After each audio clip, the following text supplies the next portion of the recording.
സുഹൃത്തുക്കളെ, നമ്മുടെ ജീവിതത്തിലെ ഏറ്റവും വലിയ വെല്ലുവിളി എന്താണ്?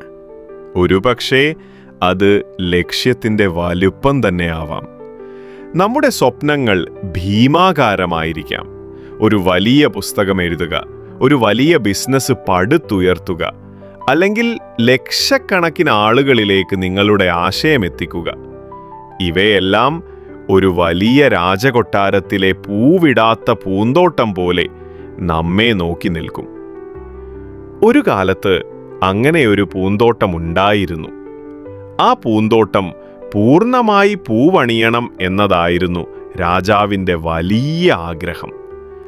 ആ ആഗ്രഹത്തിൻ്റെ ഭാരമേറ്റെടുക്കാൻ അവിടെ 2 തോട്ടക്കാരുണ്ടായിരുന്നു, കുഞ്ഞിരാമനെന്നും മാധവനെന്നും.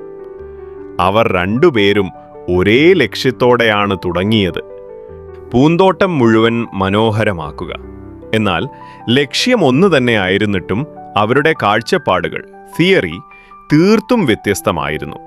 ആ വ്യത്യസ്തതയാണ് അവരുടെ പരിണാമം എങ്ങനെയായിരിക്കണം എന്ന് തീരുമാനിച്ചത്. ആദ്യം നമുക്ക് കുഞ്ഞിരാമനെ കാണാം. കുഞ്ഞിരാമൻ ഒരു സ്വപ്നജീവിയായിരുന്നു. അവൻ്റെ കണ്ണിൽ പൂന്തോട്ടം എപ്പോഴും അതിൻ്റെ പൂർണ്ണ രൂപത്തിലുണ്ടായിരുന്നു. അവൻ ദിവസവും പൂന്തോട്ടത്തിൽ വരുമ്പോൾ അവൻ്റെ ശ്രദ്ധ ആദ്യം പോകുന്നത് ആ വിശാലമായ പൂന്തോട്ടത്തിലേക്കാണ്. അവൻ സ്വയം ചോദിച്ചു, ഈ വലിയ പൂന്തോട്ടം എങ്ങനെ ഞാൻ ഒറ്റയ്ക്ക് പൂർത്തിയാക്കും? അവൻ്റെ ലക്ഷ്യം വലുതായിരുന്നോ? തീർച്ചയായും. പക്ഷേ ആ വലുപ്പം അവനെ സഹായിച്ചോ? ഇല്ല. ലക്ഷ്യത്തിൻ്റെ ഭാരം. കുഞ്ഞിരാമൻ്റെ ശ്രദ്ധ മുഴുവൻ ലക്ഷ്യത്തിൻ്റെ ഭാരത്തിലായി കേന്ദ്രീകരിച്ചിരുന്നു. അവൻ ഒരുപാട് വിത്തുകൾ വാരിയെറിഞ്ഞു. കാരണം അവൻ വിചാരിച്ചു, കൂടുതൽ വിത്തുകൾ പാകിയാൽ വേഗം പൂവിടും. അവൻ ഇവിടെ അല്പം നനയ്ക്കും, അവിടെ അല്പം കളപറിക്കും. എന്നാൽ കുറച്ചു കഴിഞ്ഞാൽ അടുത്ത സ്ഥലത്തേക്ക് ശ്രദ്ധ മാറും. എന്തുകൊണ്ടാണ് ശ്രദ്ധ മാറിയത്? അവന് സ്ഥിരമായ ഫലം കാണാൻ കഴിഞ്ഞില്ല. അവൻ്റെ മനസ്സ് നിരന്തരം ചോദിച്ചു, ഇത്രയൊക്കെ ചെയ്തിട്ടും എന്തുകൊണ്ടാണ് എനിക്ക് മാറ്റം കാണാത്തത്? അവൻ്റെ പരിശ്രമം വിശാലമായിരുന്നു, അതുകൊണ്ട് തന്നെ ദുർബലവുമായിരുന്നു. ഒരാഴ്ച അവൻ ഒരു ചെടിക്ക് വെള്ളം കൊടുത്താൽ അടുത്തയാഴ്ച അവനത് മറന്നുപോയിരുന്നു. ഒരു വിത്തിനും സ്ഥിരമായ ഊർജം ലഭിച്ചില്ല. ഇതൊരു പാഠമാണ്. നമ്മുടെ ലക്ഷ്യത്തിൽ ശ്രദ്ധിക്കുമ്പോൾ വലിയ ചിത്രം നമ്മെ തളർത്തരുത്. നമ്മുടെ ഊർജം പലയിടത്തേക്ക് പോകുമ്പോൾ ഏതെങ്കിലും ഒരു ഭാഗത്ത് പോലും സ്ഥിരമായ മാറ്റം, കോൺസ്റ്റന്റ് മാറ്റർ ഉണ്ടാക്കാൻ നമുക്ക് സാധിക്കാതെ വരും. കുഞ്ഞിരാമൻ്റെ എല്ലാ വിത്തുകളും ആവശ്യമായ ശ്രദ്ധ ലഭിക്കാതെ പാതി വഴിയിൽ ഉണങ്ങിപ്പോയി. ഇനി നമുക്ക് മാധവനെ കാണാം. മാധവൻ്റെ ലക്ഷ്യവും ആ പൂന്തോട്ടം മുഴുവൻ പൂവിടുക എന്നതായിരുന്നു. പക്ഷേ അവൻ്റെ സമീപനം തികച്ചും വിഭിന്നമായിരുന്നു. മാധവൻ ദിവസവും പൂന്തോട്ടത്തിൽ വരുമ്പോൾ അവൻ വിശാലമായ ലക്ഷ്യത്തിലേക്ക് നോക്കിയില്ല. അവൻ സ്വയം ചോദിച്ചു, ഇന്ന് എനിക്ക് എന്ത് ചെയ്യാനാകും? അവൻ ഒരു ചെറിയ ഭാഗം മാത്രം തിരഞ്ഞെടുത്തു. അവൻ്റെ ശ്രദ്ധ ലക്ഷ്യത്തിലായിരുന്നില്ല, അന്നത്തെ പ്രവൃത്തിയിൽ മാത്രമായിരുന്നു. അവൻ്റെ ലോകം ആ ഒരു ചതുരശ്രയടി സ്ഥലമായിരുന്നു. സ്ഥിരമായ ഊർജം. മാധവൻ ആ ചെറിയ ഭാഗത്തെ സ്ഥിരമായി പരിപാലിച്ചു. അവൻ കൃത്യമായ അളവിൽ നനച്ചു. ഓരോ ഇലകളെയും അവൻ ശ്രദ്ധിച്ചു. ഒരു കള വന്നാൽ അവൻ അതിനെ ഉടൻ പറിച്ചു മാറ്റി. അവൻ ഒരു ദിവസം പോലും തൻ്റെ ചെറിയ ഭാഗത്തെ ഉപേക്ഷിച്ചില്ല. അവൻ്റെ ശ്രദ്ധ മുഴുവൻ പൂന്തോട്ടത്തിലേക്കല്ല, മറിച്ച് തൻ്റെ ദിവസത്തെ കടമയിലേക്കായിരുന്നു. അവൻ്റെ പ്രവൃത്തി സ്ഥിരതയുള്ളതായിരുന്നു, കോൺസിസ്റ്റന്റ്. അവൻ്റെ ഊർജം ചുരുങ്ങിയതായിരുന്നു, അതുകൊണ്ട് തന്നെ ശക്തവുമായിരുന്നു. ഇവിടെയാണ് ലക്ഷ്യത്തിൻ്റെ നിയമം മാറുന്നത്. ലക്ഷ്യം വലുതാകാം, പക്ഷേ അതിലേക്കുള്ള പാത ചെറുതായിരിക്കണം.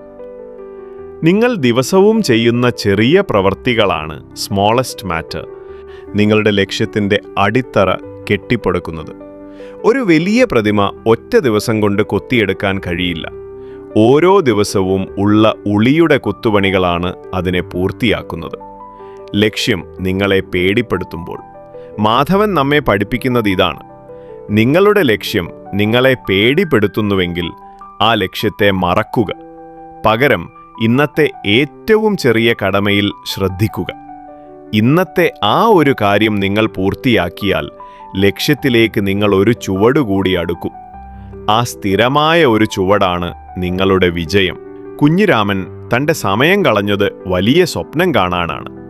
മാധവൻ തൻ്റെ സമയം ഉപയോഗിച്ചത് ചെറിയ മാറ്റങ്ങൾ ഉണ്ടാക്കാനാണ്. മാസങ്ങൾ കടന്നുപോയി. പൂന്തോട്ടം മുഴുവൻ ഒരു വിചിത്രമായ കാഴ്ച നൽകി. കുഞ്ഞിരാമൻ്റെ പൂന്തോട്ടം അവൻ്റെ ചിതറിയ ശ്രദ്ധ പോലെ പലയിടത്തും പാതിയും ഉണങ്ങിയും കിടന്നു. അവൻ്റെ എല്ലാ സ്വപ്നങ്ങളും യാഥാർത്ഥ്യമാകാത്ത ഊർജം പോലെ പാഴായിപ്പോയിരുന്നു. പക്ഷേ മാധവൻ്റെ ഭാഗം മാത്രം, അത് പൂന്തോട്ടത്തിലെ പ്രകാശഗോപുരം പോലെ നിന്നു. അതിമനോഹരമായ നിറയെ പൂക്കളാൽ തിളങ്ങി നിന്നു. രാജാവിൻ്റെ തിരിച്ചറിവ്.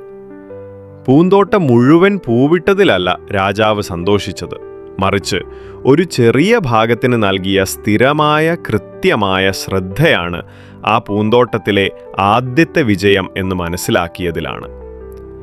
അന്തിമ പാഠം. നമ്മുടെ ജീവിതവും അതുപോലെയാണ്. നിങ്ങളൊരു വിത്ത് പാകിയാൽ മാത്രം പോരാ, നിങ്ങൾ അതിന് ദിവസവും വെള്ളം നൽകണം.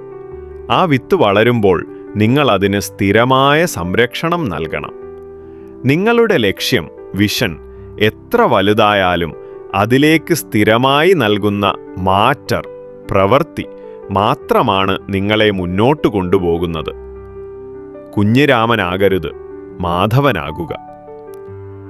ലക്ഷ്യത്തിൽ ശ്രദ്ധിക്കുന്നതിന് പകരം പ്രവൃത്തിയിൽ ശ്രദ്ധിക്കുക. വിശാലമായ സ്വപ്നങ്ങൾക്ക് പകരം സ്ഥിരമായ ഒരു ചെറിയ കടമയിൽ ശ്രദ്ധിക്കുക. നിങ്ങൾ ഇന്ന് ചെയ്യുന്ന ആ ഒരു ചെറിയ പ്രവൃത്തിയാണ് നിങ്ങളുടെ വലിയ ലക്ഷ്യത്തെ യഥാർത്ഥമായ ഫലമായി നിങ്ങളുടെ മുന്നിലെത്തിക്കുന്നത്. നിങ്ങളുടെ വലിയ ലക്ഷ്യം ഇന്ന് നിങ്ങൾ ചെയ്ത ആ ചെറിയ കാര്യത്തിൽ നിന്ന് തുടങ്ങുന്നു. ഇന്ന് നിങ്ങൾ എവിടെയാണ് നിങ്ങളുടെ ശ്രദ്ധ കേന്ദ്രീകരിക്കുന്നത്?